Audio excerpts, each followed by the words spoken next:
Peace, everybody. What's good? It's that boy, Coach Malachi Williams, and you are number 2, the True Media Today USA Boxing. Let's go. For the thousands in attendance and the millions watching around the world,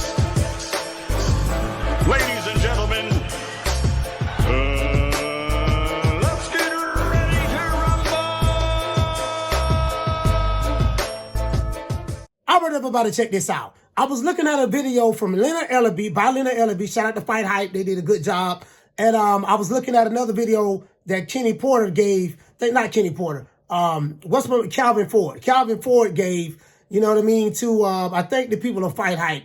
Fight Hype was doing what they normally do, yada, yada, yada, blah, they squad. Some of those guys, not all of them, but some of those guys, it's this one guy, oh my Lord, he lays it on real thick. He's kind of like in the Ellie setback lane. But anyway, that's neither here nor there. Calvin Ford was talking about, they asked him a question about Devin Haney and what can Devin Haney do in order to get that fight. You also have Devin the Dream Haney with all the belts. Is that something that you were trying to entertain in the near future? Man, I'm making them starve, real. That's my opinion. I'm keeping it real because of the answers that they do. You get what I'm saying? This is business. You know, sometimes you can talk too much and then ruin the blessing for yourself. So you heard it from myself. Why do I have to fight him? That's right. Because at the end of the day, you guys are the pay-per-view stars. Because at the end of the day, it's about the blue ski. You get what I'm saying? So I'm gonna keep it real. I'm gonna, if I had it my way, I'm gonna make him stop. You know what I'm saying? He don't even want to worry about the fight that he got coming up. So that's it for me. Nice, man. Nice. Case closed. Case closed. Case closed. And Calvin Ford specifically said that, hey, if it was up to me, you know what I mean, I want to starve him out. You get what I'm saying? Because there's a certain way you go about doing things. He said because of some of the antics that they did, he doesn't like the antics. And he's specifically talking about Calvin Ford and Bill Haney. Calvin Ford and Bill Haney has beef, right? And apparently Bill Haney went about it the wrong way. We saw them on the Boxing Boys. Bill was getting very disrespectful to Calvin. Calvin, I think he responded back, got disrespectful to Bill. So they have something personal going on. Now, because of the personal beef that they have going on top of the sparring match that we've been hearing about, Tank and Devin Haney of the past, you know, one side say this, another side say that. Bill went on the Chitlin circuit. He even came on my show talking about it as well. I will re-show that interview that he gave. I will re-show that interview and put it in the proper context. So, you know, Calvin is saying that, you know, if it was up to me, they ain't seeing that fight. I'm going to starve his ass out. Now, the boxing fan in me, from a legacy standpoint, boxing fan in me, I'm like, listen, dog, I want my fighters to have the Marvin Hagler mentality. I'm kind of tired of all this talking and everything. I'm just going to tell you this. I'm going to knock him out. That's all it is to it, and that's the bottom line. I'm going to knock him out, and he will not be the beast no more. And this man, I will end his career for him. You better get your popcorn and your beers and find your seat real quick, because this fight don't necessarily have to go 12 rounds, because I'm out there to rip his head off. I got H-U-R-T written in my mind. That means I'm going to destruct and destroy. I realize now what they want to see. Every championship fight, they want to see a knockout. They want to see somebody knocked down. They want to see somebody beat up. So, hey, they're talking to Marvin Hagler. They're talking to the right man. You know how there's no shortcuts to success, okay? But at the end of the line, there's always a stop sign. And if I had to go straight, I had to go there. There's the stop sign. So, Julie, you're going to still meet the same point at that time. And that's the way I see it. Because just like Joe Louis says, you can run, you can hide, but them shortcuts, sooner or later, you just ducked a couple, but you're still going to have the same whooping coming. I want them to have the James Lights Out Toney mentality. I'm the best fighter in the world, period. I'll fight anybody. You know, you can say, everybody can brag and boast, say they're the best fighter in the world, but if you can't put it in, if you can't just get in there with the best fighters, you're just a farce. And that's all Roy is, and that's all everybody else has been in the past. But if you look at my resume, I fought everybody. From middleweight to light heavyweight, I fought the best fighters in the East Division. We're not in that era right now. The era that we in right now, and I like to say the old crusties. The old crusty niggas have sold out the sport of boxing. Things have changed. When I say the old crusties, I'm talking about Floyd Mayweather. I'm talking about Oscar De La Hoya. Even though Oscar and Floyd did put this fight together with Devin, with Tank and Ryan Garcia, that is the big fight. Don't get me wrong, that is the big fight. Undefeated young fighter, but but you guys get what I'm saying. Outside of that, I'm saying the mentality that they have ushered in today's boxing. I'm talking about the Floyd Mayweathers. I'm talking about the Oscar De La Hoyas. I'm talking about the Bernard Hopkins. Belts don't matter. I'm talking about the Calvin Fords. Now, let me correct myself. When I went back and listened to the video, I understand what Calvin Ford is talking about now. Calvin Ford and Bill Haney have some kind of beef or issue going on. I'm not saying it's going to come to violence or nothing like that, but a lot of people don't like Bill Haney. A lot of people don't like Bill Haney. You get what I'm saying? Bill Haney, I'm not going to say much about him, but a lot of people don't like him for whatever the reason may be. I'll let you guys decide that. For whatever the reason may be, they don't like him. And I think it's fucking up Devin Haney. You get what I'm saying? Deb is the undisputed champion, lightweight champion of the world. He's in the history books. I get that. But it's something that Calvin said. He said they're antics. So that whatever that was said, he said, you know what, man, fuck y'all. We don't even need y'all. Because Tank is in a situation where his fans do not require him. Not when I say his fans, Tank Davis have two types of fans. He has the Gilly the Kid type of fans who said, we want to see you fight Lomachenko. We want to see you fight Devin Haney. We want to see you fight Teofimo Lopez. We want to see you fight any of those top guys that they say are the kings. We want to see you fight those guys. That's that fan base. Me, the fans, we feeling like you not getting the best fights you supposed to. But we know Tank can fight anybody. Why is that? For me, we want to see you fight Lomachenko. We want to see you fight Devin Haney, Teofimo Lopez, motherfucking all the top who they say is the 4 horsemen and they anywhere around your weight class. We want to see it happen. When we gonna see it happen? I'm not sure. I ain't got that's nothing to do. that was real shit. That's some real shit. I don't know. That's like, how many times you don't went in there and said, I want these niggas, man? to be honest, I ain't never said. Calvin Ford is not a part of that fan base. Leonard Ellaby is not a part of that fan base. You know, Floyd Mayweather is not a part of that fan base. Those guys are a part of the attraction. We don't need to fight the tough fights in order to sell our venues. Well, let's start with Tank's the A side. So you're dictating the terms, and that's the end of that discussion. We're going back to Sugar Ray Leonard and Donnie Lalonde, right? Fighting at 168 instead of 175. When you're the boss, you dictating the terms. Mm-hmm. You know, Tank is that guy. You know, Tank's the hottest dude in the entire sport, the hottest dude in boxing, and he's going to come April 22nd. He's going to show you why. Everybody come to see him. Tank Davis can fight Homie the Clown. Tank Davis can fight this chapstick. Tank Davis can fight this roll of toilet paper, and he has a fan base that's going to come see him fight. That's the reality of the situation.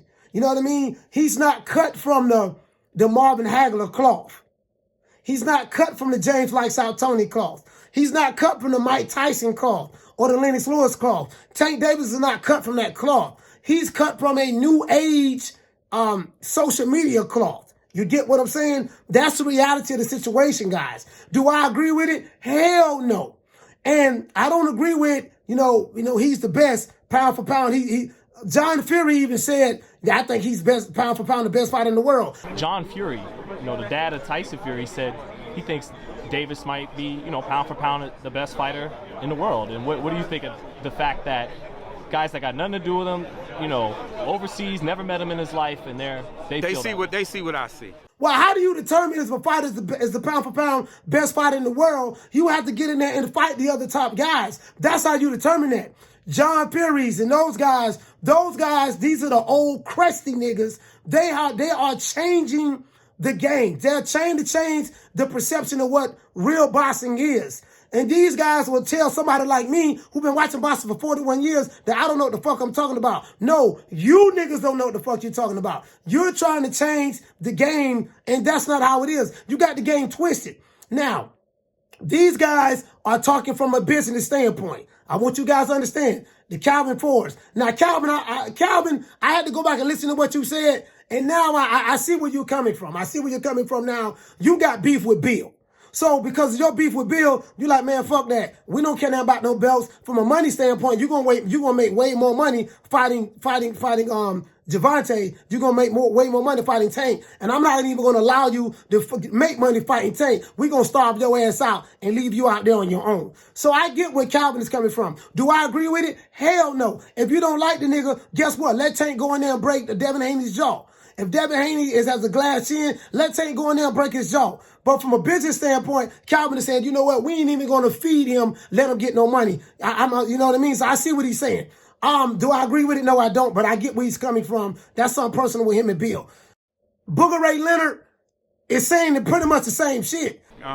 Again, that's why I'm glad that he has the opportunity to go out there and fight a young, undefeated fighter. Because, you know, you've heard the naysayers, oh, he ain't fought nobody. Fight who? Who?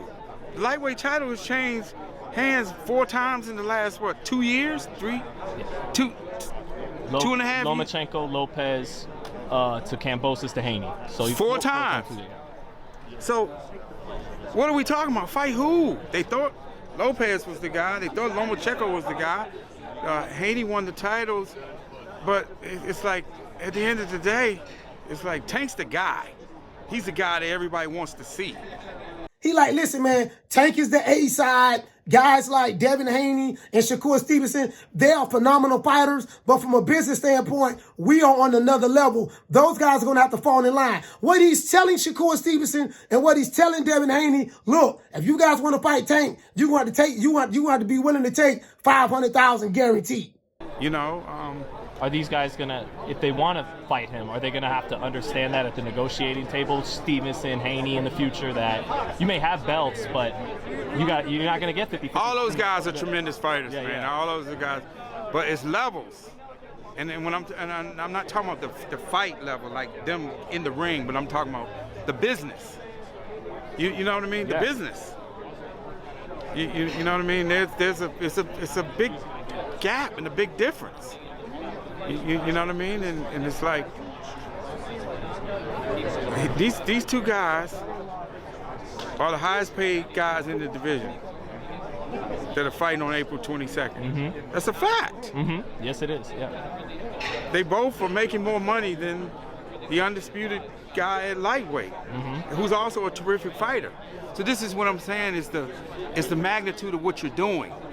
You ain't getting no big money because Tank is the star. You're going to take $500,000 guaranteed, $750,000 guaranteed, because in comparison to Tank, you guys ain't no draw like that. Maybe you could make a meal fighting us guaranteed. Maybe, I doubt that, but maybe you can get that, and then you're going to have to try to get the rest on the back end. Tank is going to get 70% of the purse. If he fights you guys, maybe 80, and that 20% you're going to get is going to be way more than what you have ever made. This is what they're selling. They're trying to big boy you niggas. So they let you know, listen, if you ever want to fight Tank, you're going to have to get on your knees and crawl. It's the magnitude of what you're doing. And, you know, but that's why, you know, you make these kind of fights and when, you know, Tank comes out on top, you know, after this, it's like it comes down to, you know, people working together and making the biggest events possible. You know, but none but respect for all these fighters because they all are young, very good fighters, but Tank's just on another level, in my opinion. Take $500,000 guaranteed. Now, he didn't throw any numbers out there, but this is what I'm saying. You're going to have to take $500,000 guaranteed, get paid less than what you normally would get paid, because we're not going to pay you any big money. Get paid less than what you normally get paid if you want to get that fight. And Tank going to get a 70-30, 80-20 split, and just be happy to take whatever we give you. This is what they're saying. Because Tank Davis can fight Homie the Clown, he can fight a bologna sandwich and he's going to sell out an arena. This is what they're saying. Now, do I agree with that? No. Listen to what Marvelous Marvin Hagler and James Lights Out Toney say. Tank is not cut from that cloth. His team is not cut from that cloth. They try to tell us that they're cut from that cloth, but the reality of the situation is that they're not. How do I know? Let me show you. I'm the best fighter in the world, period. I'll fight anybody. You know, you can say, everybody can brag and boast, say they're the best fighter in the world, but if you can't put it in, if you can't just get in there with the best fighters, you're just a farce. But if you look at my resume, I fought everybody. from middleweight to light heavyweight, I fought the best fighters in the East Division. I'm kind of tired of all this talking and everything. I'm just going to tell you this. I'm going to knock him out. That's all it is to it, and that's the bottom line. I'm going to knock him out, and he will not be the beast no more. And this man, I will end his career for him. You better get your popcorn and your beers and find your seat real quick, because this fight don't necessarily have to go 12 rounds, because I'm out there to rip his head off. I got H-U-R-T written in my mind. That means I'm going to destruct and destroy. I realize now what they want to see. Every championship fight, they want to see a knockout. They want to see somebody knocked down. They want to see somebody beat up. So, hey, they're talking to Marvin Hagler. They're talking to the right man. You know how there's no shortcuts to success, okay? But at the end of the line, there's always a stop sign. And if I had to go straight, I had to go there. There's the stop sign. So, Julie, you're going to still meet the same point at that time. And that's the way I see it. Because just like Joe Louis says, you can run, you can hide, but them shortcuts, sooner or later, you just ducked a couple, but you're still going to have the same whooping coming. Man, I'm out of here, bro. Let's go.